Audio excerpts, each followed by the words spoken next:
ஸ்ரீ சீனிவாச பரபிரம்மணே நமः.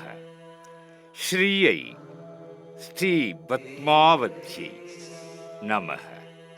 ஸ்ரீமதே விஸ்வக்சேனாய நமः.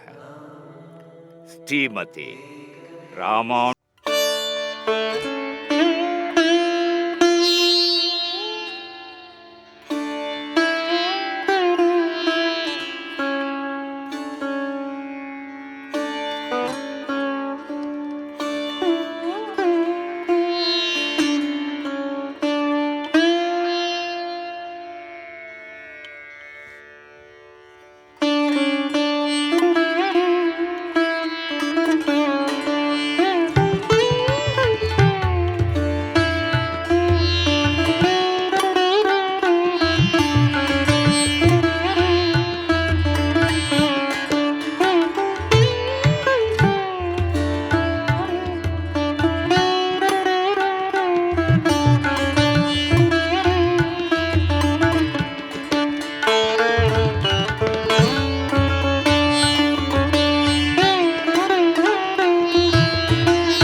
தொடங்கின. இலங்கையில் ராவணன் இருக்கிறான் என்பதை உணர்ந்து அங்கே எவர் செல்வது என்ற குழப்பத்தில் ஆழ்ந்தபொழுது அனுமனே அங்கே செல்ல தகுதியானவன் என்று முடிவானது. அனுமன் சென்று இக்கரையில் நிற்கின்ற பொழுது ஜாம்பவான் தோன்றி அனுமனின் பலத்தை அவனுக்கு எடுத்துரைத்தார். பறந்தான் அனுமன். கடலில் பல இன்னல்கள்.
அது மட்டுமின்றி அதன் பின் லவகுச்சர்களை கண்டது.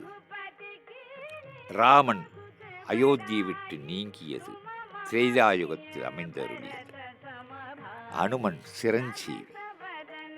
ராமனை பிரிய துக்கம் மேலிட்டது. நான் துவாபர யுகத்தில் கண்ணனாக பிறப்பேன், அங்கே உனக்கு ராமனாக காட்சியளிக்கிறேன் என்றான் ராமன். துவாபர யுகமும் வந்தது. பல சம்பவங்கள் அரங்கேறின. அனுமன் மூலமாக பகவான் கண்ணன், நாரதர் தன் அண்ணன் பலராமன், மனைவி பாமா ஆகியோருடைய அகந்தையை அகற்றினார். ருக்மிணியுடன் சேர்ந்து பகவான் கண்ணன் சீதாராமனாக காட்சியளித்தார். துவாபர யுகம் முடிந்தால் எந்த யுகமாயினும் அனுமன் இன்னும் ராம ராம ராம ராம ராம ராம என்றுதான் ஜபித்துக் கொண்டு கைகூப்பி நிற்கிறான். மலையப்ப சுவாமியை அனுமன் தாங்கியது அனுமந்த வாகனம். இவ்வாறு இருப்பின் கருடனுக்கும் அனுமனுக்கும் அமைந்த வாகனம் எது என்ற கேள்விக்கான பதில் காற்று. அந்த காற்றே பக்தனின் உயிர் மூச்சாக அமையும்படி பிரார்த்தித்துக் கொண்டு ஸ்ரீராம் ஜெயராம் ஜெய ஜெயராம். जय बोलो हनुमान की, जय बोलो हनुमान की.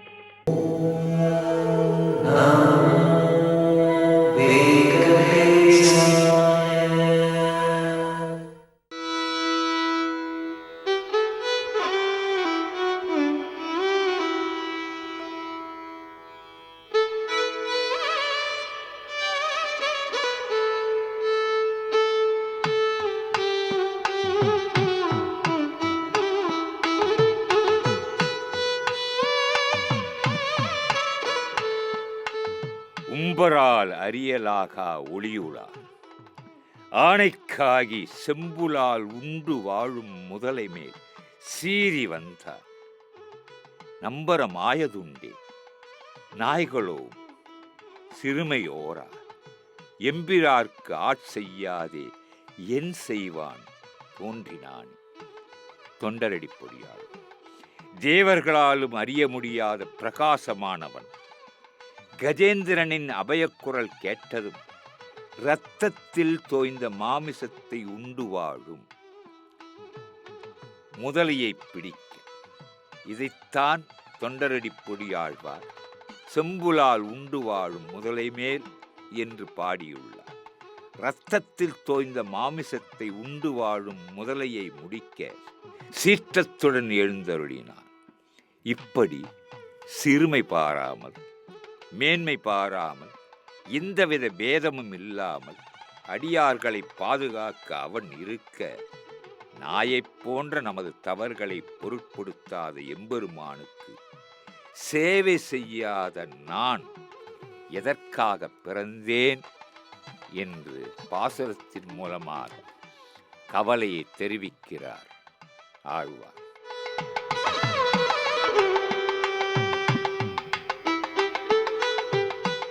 கஜவாகனத்திலே திருமலை தெய்வம் திருவேங்கடமடையான் மலையப்ப சுவாமியாக எழுந்தருளி இருக்கின்ற போது ஸ்ரீமத் பாகவதத்திலே பதிவு செய்யப்பட்டிருக்கின்ற கஜேந்திர மோட்சம் நம் கவனத்திற்குரிய. ஒரு காலத்தில் இந்திரதீமனன் என்னும் மன்னன் பாண்டிய நாட்டை ஆண்டு வந்தான். சிறந்த விஷ்ணு பக்தன் ஒருமுறை குலபர்வதம் என்ற இடத்திற்கு சென்று தவம் செய்தான். அகத்திய முனிவர் தன் சீடர்களுடன் வந்தார். அகத்திய முனிவரை இந்திரதீமனன் எதிர்கொண்டு அழைக்கவில்லை. மகரிஷிக்கு கோபம் வந்துவிட்டது. அதனால் மன்னனை நோக்கி, யானையைப் போல் மதி கெட்டவனாய் நீ இருப்பதால் யானை ஜென்மத்தை அடைவாய் என்று சாபமிட்டார். மகரிஷியால் வழங்கப்பட்ட சாபம் அனுபவிக்கத்தக்கது என்று அந்த மன்னன் ஏற்றுக்கொண்டான். யானையாக மாறினான். ஊஹூ என்ற பெயருடைய கந்தர்வன் ஒருவன் தன் மனைவியுடன் தடாகத்தில் நீர் விளையாட்டில் ஈடுபட்டிருந்தான். உற்சாகம் எல்லை மீறி போனது. அந்த சமயத்தில் தேவபாலர் என்ற பெயருடைய மகர்ஷி ஒருவர் அந்த நீரில் நின்றபடி கர்மானுஷ்டானங்களை செய்து கொண்டிருந்தார்.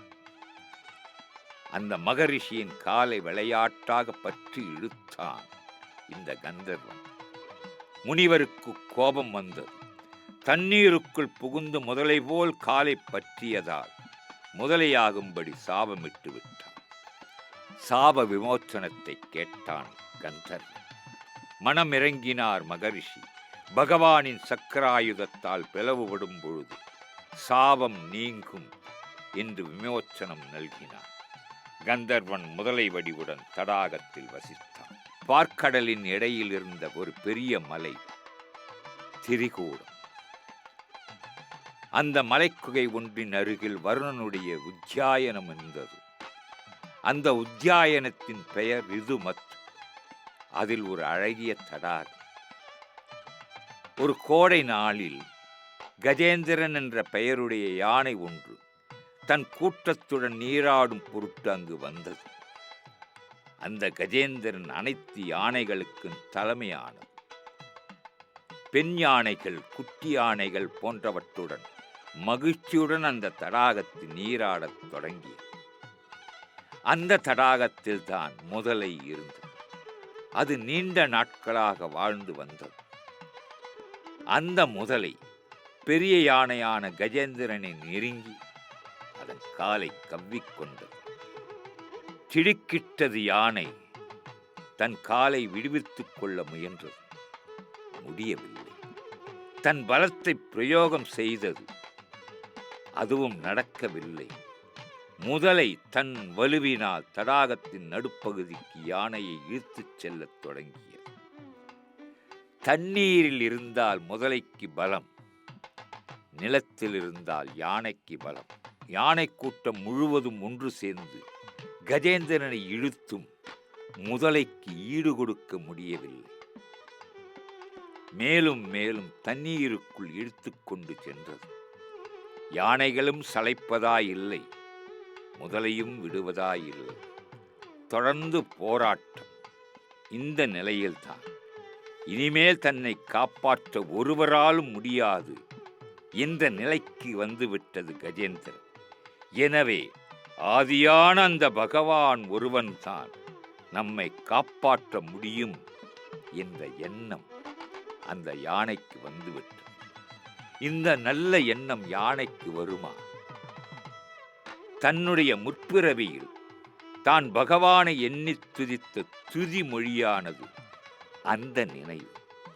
எனவே தன்னுடைய துதிக்கையை தூக்கி அலறியபடி துதிக்கத் தொடங்கியது.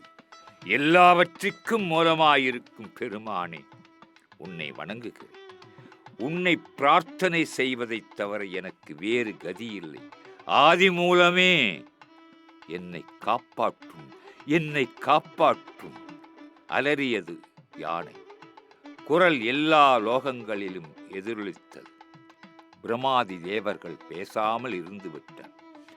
ஆரி மட்டும் ஆதி மூலமே என்று யானை அலறியதும் படுவேகமாக கருடன் மீதேறி வந்தார். கஜேந்திரனுக்கு எதிரில் ஆகாயத்தில் காட்சி அளித்தார். அவரை கண்டதும் மகிழ்ச்சி ஏற்பட்டது கஜேந்திரனுக்கு. நீரில் மூழ்கிக் கொண்டிருக்கும் அந்த நிலையிலும் பகவானை அர்ச்சிக்க வேண்டும் என்ற எண்ணம் யானைக்கு ஏற்பட்டது. உடனே தடாகத்தில் இருந்த தாமரை மலர் ஒன்றை வேருடன் பிடுங்கி அதனை தன் துதிக்கையில் தூக்கி பிடித்து அவருக்கு சமர்ப்பணம் செய்வதாக பாவனை செய்தார். மகிழ்ச்சி அடைந்தார் ஹரி. கருடனை விட்டு கீழே இறங்கினார். யானையை முதலையுடன் கரையில் இழுத்து போட்டார். தன்னுடைய சக்கரத்தினால் முதலையின் வாயை பிளந்தார். கஜேந்திரன் முதலையிடமிருந்து காப்பாற்றப்பட்டது. பகவானின் செயலைக் கண்ட பிரமாதி தேவர்கள் மகிழ்ந்து மலர்களை சொரிந்தனர். சக்கரத்தினால் முதலை இறந்தவுடன் அதன் உடலிலிருந்து அழகிய தோற்றத்துடன் அந்த கந்தர்வன் தோன்றினான். அதே போன்று இந்த யானை இந்திரத்யுமனன் என்னும் பாண்டிய மன்னனாய் காட்சி அளித்தார்.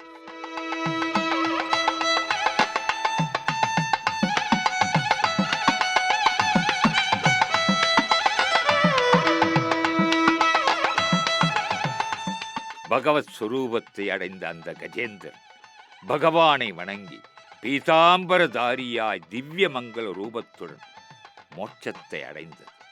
பகவானும் சங்கு சக்கரதாரியாக கருடன் மீதேறி இருப்பிடம் சென்றார். சிந்திக்கத்தக்கது, யானை வடிவில் இருந்த பொழுதும் முன் ஜென்ம தவப்பயனார் அந்த யானையை முதலை பற்றி இழுத்தபோது உரிய நேரத்தில் பகவானின் நினைவு வந்ததும் உடனே பகவானை துதித்தனும் தனக்கு நேர்ந்த பேராபத்திலிருந்து பகவான் காப்பாற்றியதும் கஜேந்திரனின் கண்களிலிருந்து நீர் சொரிந்தது. எந்த நிலையாக இருந்தால் அந்தந்த நிலைகளிலும் கூட ஆதியான தேவனை நாம் நினைத்து கொண்டே இருக்க வேண்டும். ஒரு க்ஷணமானால் ஓங்கி உலகளந்த உத்தமனை இந்த மனம் மறந்துவிடக்கூடாது. கஜவாகனத்திலே திருமலை தெய்வம் திருவேங்கடமுடையான் மலையப்ப சுவாமி எழுந்தருளி சேவை சாதித்தருளுகின்ற போது அந்த பகவான் கஜேந்திரனை மீட்டுக் கொடுத்த நிலையும் முதலையை காப்பாற்றிய நிலையும் சென்ற ஜென்மங்களின் பயன் என்பதனை நாம் உணர்ந்து இந்த ஜென்மத்தில் நாம் என்ன செய்ய வேண்டுமோ, எந்த தர்மங்களை ஆற்ற வேண்டுமோ அந்த தர்மத்தை ஆற்றி ஆதிமூலத்தின் அடியை பணிவோமாக. ஜனனி ஜன்ம சௌக்கியானா வர்த்தனி குலசம்பதா பதவி பூரிய புண்ணியானா அனைத்துமே பகவானின் பேரருள்.